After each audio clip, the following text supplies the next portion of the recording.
aux Coudres est reconnue pour son accueil chaleureux, mais aussi pour ses attraits touristiques. Je me suis rendue au Traverseux pour découvrir le canot à glace, un sport mythique dans ce coin de pays. Suivez-moi dans mon aventure incroyable à l'île aux Coudres.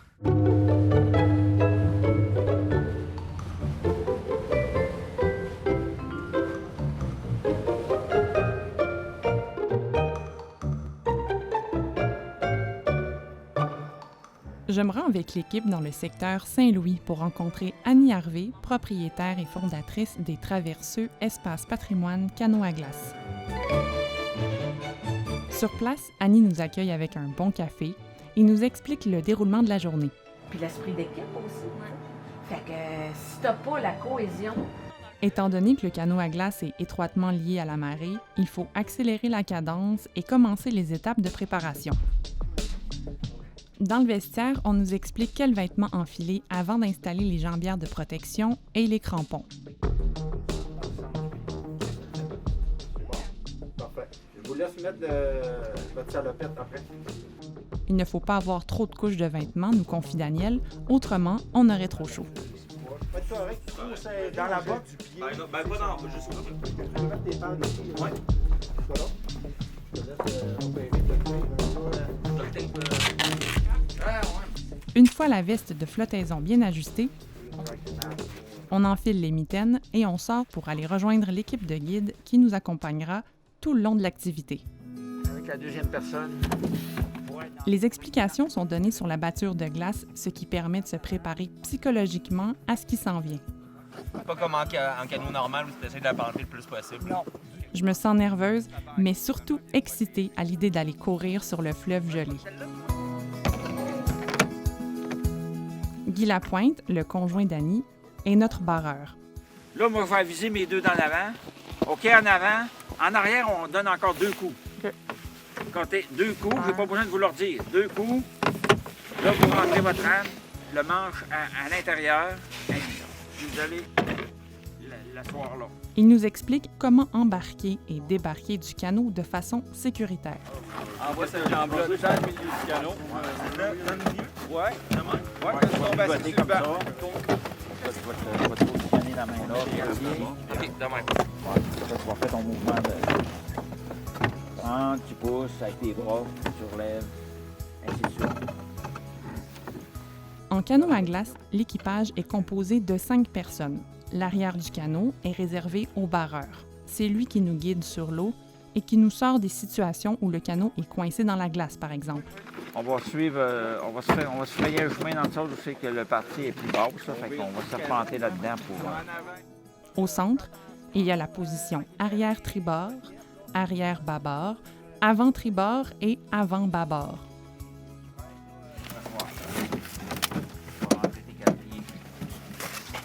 Rectangle comme ça. Un petit rectangle, là. Donc, dans l'avant, lui, il va nous avoir sorti de l'eau. On nous assigne chacun une place pour favoriser la force de pousser sur la batture et s'assurer d'une bonne cohésion d'équipe. C'est bon, je vous laisse bonne sortie. Chacun prend sa place, une jambe à l'intérieur et l'autre à l'extérieur, et on trottine.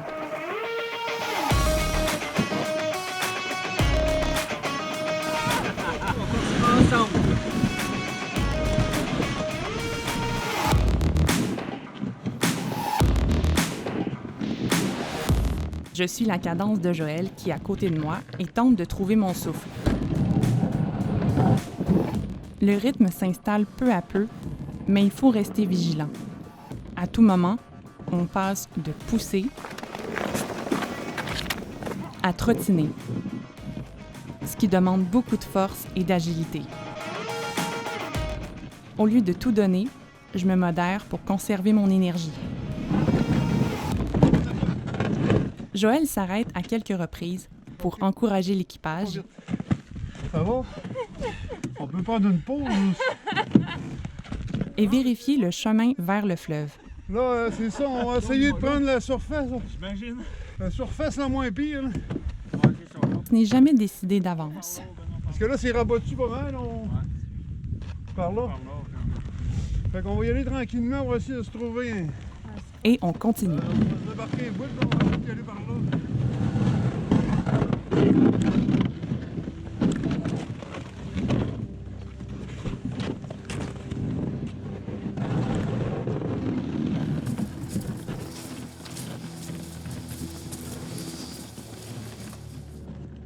j'apprends tranquillement à diriger le canot tout en avançant sur la glace, soit en poussant à bâbord OK, on va aller tout à droite. ou en tirant vers tribord. Excellent. C'est tout un sport.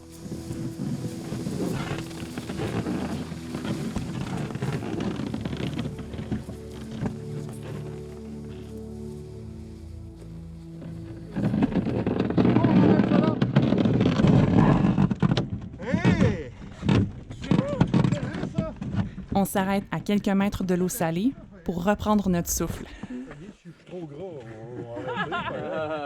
Je sais que j'étais un obèse d'Amérique, moi. Je peux pas dire ça. T'as des gènes de bouchage fermier. J'ai des gènes de pâte-croche. C'est bon, du plat confort.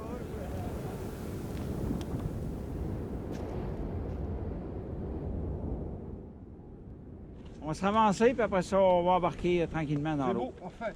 Fait qu'on va le tirer. C'est toi premier, moi après. Non, Moi, je te suis. On se donne un élan pour permettre au canot de quitter la glace sans trop de difficultés.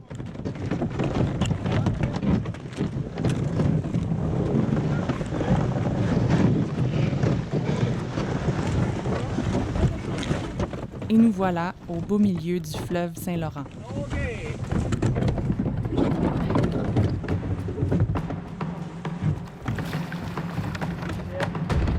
Ensemble. 1, 2, 3.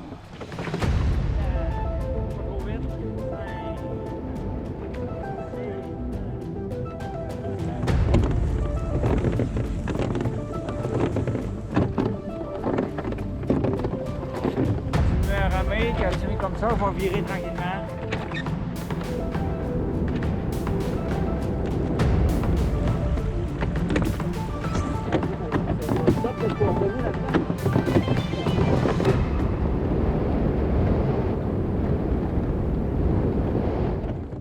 Le canot à glace a toujours existé au Québec. Du 17e au 19e siècle, il est utilisé comme moyen de transport pour assurer notamment le ravitaillement et la poste aux insulaires du fleuve lorsque le pont de glace ne prend pas. À l'île aux Coudres, on les surnomme les traverseux. C'est en 1894 que la première course en canot voit le jour. 4 équipes de 7 canotiers traversent le fleuve à partir de Lévis. Ce n'est qu'à partir des années 50 que la course devient véritablement un emblème du Carnaval de Québec. Sur l'eau, le travail d'équipe se poursuit.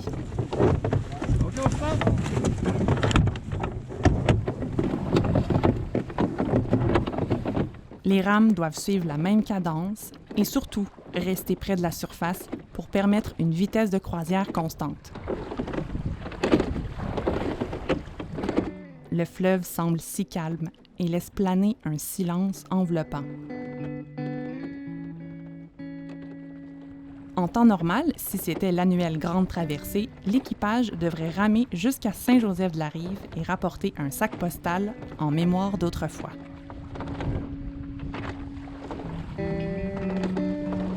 Au bout d'un moment, après avoir parcouru approximativement la même distance, Guy, notre barreur, nous donne le signal d'aller plus vite. Prends de la vitesse. On pousse. On prend de la vitesse. On pousse plus fort. On pousse. Le retour sur la glace est plutôt brutal et me sort de ma contemplation. Tire-nous, ouais. Tire, tire! Rapidement, j'entre ma rame à l'intérieur du canot et m'empresse de débarquer pour sortir le canot de l'eau.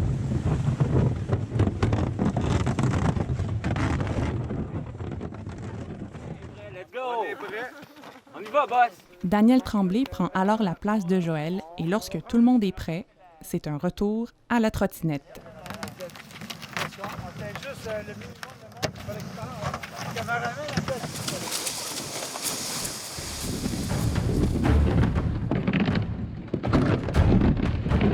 Les muscles sont plus douloureux et la fatigue se fait sentir.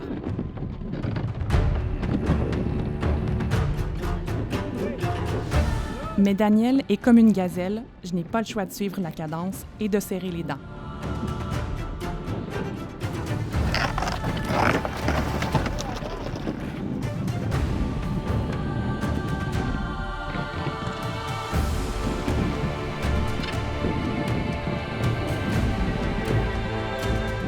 On fait un arrêt bien mérité avant de poursuivre notre route en poussant, puis en trottinant. Tout ça en évitant les pics et les amoncellements de glace et les crevasses.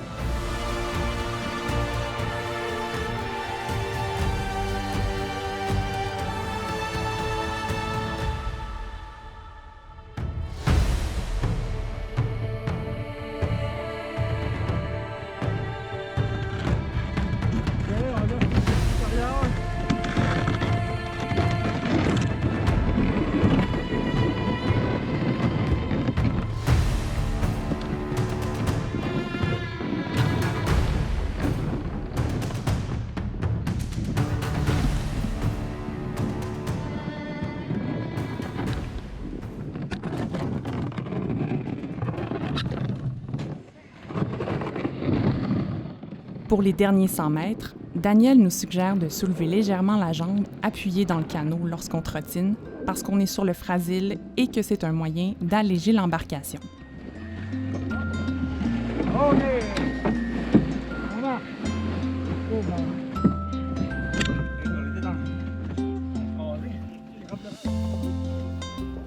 On arrive finalement au point de départ, essoufflé et fier d'avoir relevé ce défi de taille.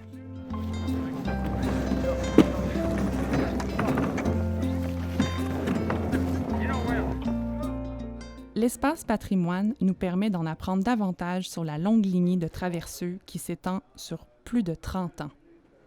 J'en profite pour regarder comment étaient construits les premiers canots à glace, souvent faits en bois de chêne ou de cèdre.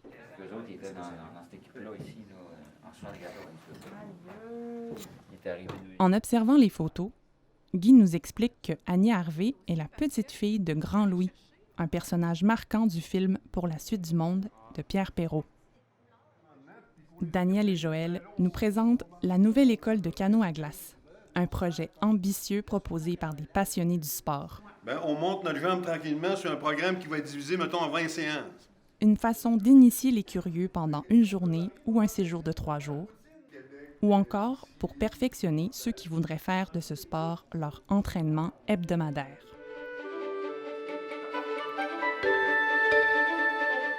Notre séjour se termine donc en dégustant un copieux déjeuner auprès d'Annie et de son conjoint Guy, en chouinant un peu.